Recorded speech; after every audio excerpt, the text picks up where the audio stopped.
Hey everybody, this is Stand Tall Steve, also known as Steve Bowler. How you guys doing? And yes, I am driving right now. I pushed the button. I'm keeping an eye on the road, but I'm driving because I'm coming back from up in North Jersey.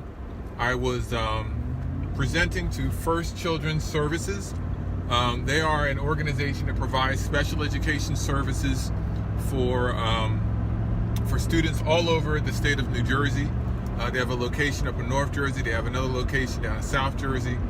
And they're expanding. They're growing at a miraculous pace. And they are good at what they do. They're excellent at what they do. Well, I provided a professional development for their leadership team. It's very interesting. We had set this up a while ago, and we were supposed to, I think, get together back in February. Or not February, it was November. But everybody was sick. Remember the sickness? Everybody got sick. So then we rescheduled it for like March, and we had a snowstorm, so we had to reschedule it. So we finally had our training today with that leadership team. Awesome group, 12 individuals who are right on top of things. Well, one of the things that we talked about with our leadership is we talked about, or I kind of presented with them about brainstorming, how to brainstorm with your leadership organization to really generate ideas. As many of you know, I love ideas. I'm the idea guy. I love my book, Ideas.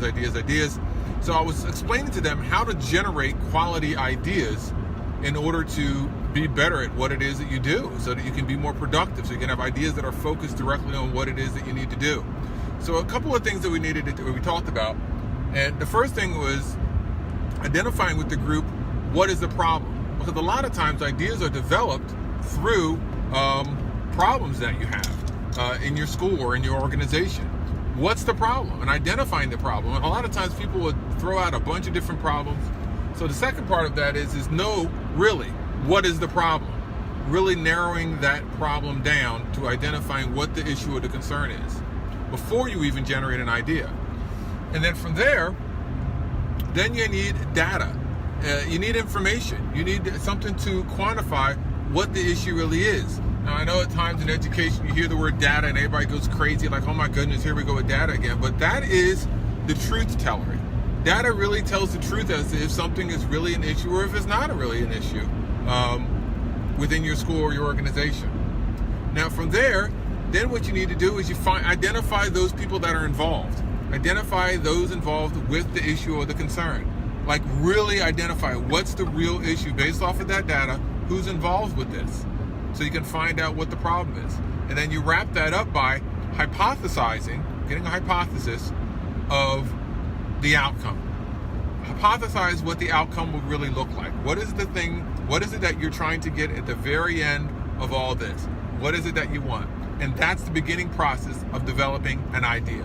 A lot of times we come up with ideas like, hey, I have this idea, let's do this. And you all run to it, get the idea going, and you find out that it's going to fall flat because you haven't taken the time to develop an idea. So to me, that's how you develop an idea.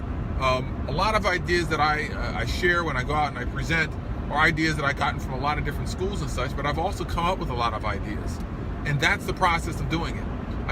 Sometimes ideas pop in your head real quick and they're great ideas, but sometimes you need to back them up before you implement them right away in order for it to be successful. As many ideas as I've had, and I've even written a ton of ideas in my book, I've had twice as many, if not more, ideas that just have flopped completely because you haven't gone through the right process. I didn't go through the right process to really identify if this idea is the right idea to utilize in this process.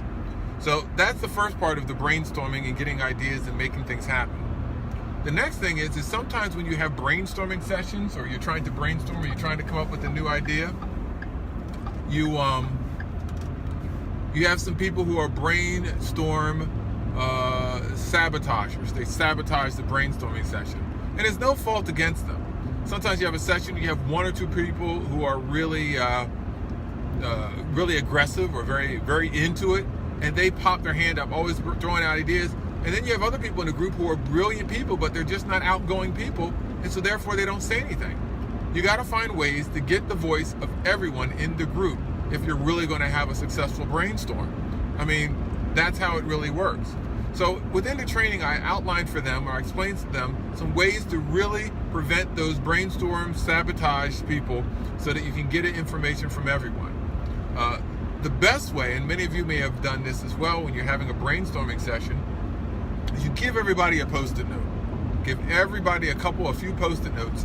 You give them the topics of what it is that we're working on, all right? And then you have everybody put their ideas or their thoughts on those post-it notes. No names on the notes. And then you post those things up on the wall.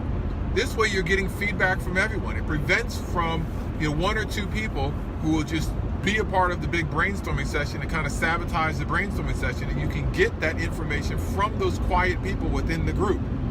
That's how you get those ideas. Now, of course, you go through the same process. What's the problem? No, really, what's the problem?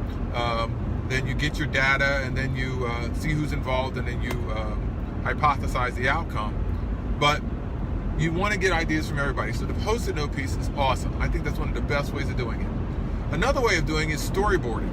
I know a lot of people that are in movies or even Disney, they did storyboards where they draw out the whole story of how it's going to be. Utilizing a storyboard is another great way of making that happen as far as developing an idea. You start with the end. What's the overall idea? Then you back it through what the process is. And you put those little cards up. Again, use a board and put the cards up of the whole process. And then you have different people in the group write down the process on the cards and post it up on the board. And then you put it in sequential order. This way, you're getting information from everybody that's within the group. And what was the last one? The last one of the other ones, I showed a lot of different things that would work with it for brainstorming and such like that. As far as brainstorming is, you have mapping, where you have a circle or you kind of draw a cloud with a central idea. And then you have people break off of that central idea and you get more ideas and you kind of write it in. And that's a very common way of getting those ideas out there in brainstorming. But, I was just driving home from, my presentation that I gave today, and I was just thinking about, what it is that I shared with everybody and how well it was received for those in the group. Amazing, awesome, and I do mean amazing and awesome group who really has the understanding of leadership. They're going to be growing tremendously, and I think that I was able to share something good with them. And so on my way home, I just pushed a couple buttons. I thought I'd share with everybody out there, what it is that, I worked with this group on, and how, brainstorming and coming up with ideas can help others. Because a lot of times we want to have great ideas, we want to do well, we want to make it better within our organization, but we don't know how to generate quality ideas that stick. And then once you've generated those ideas, there's another whole piece of branding and organizing so that it can stick to it. But initially, how to develop those ideas. So that's all I wanted to do. I wanted to share that with everybody. Hope everybody's doing well. I'm driving, so I really don't even know who's on here right now. But thanks for the love. Thanks for the support.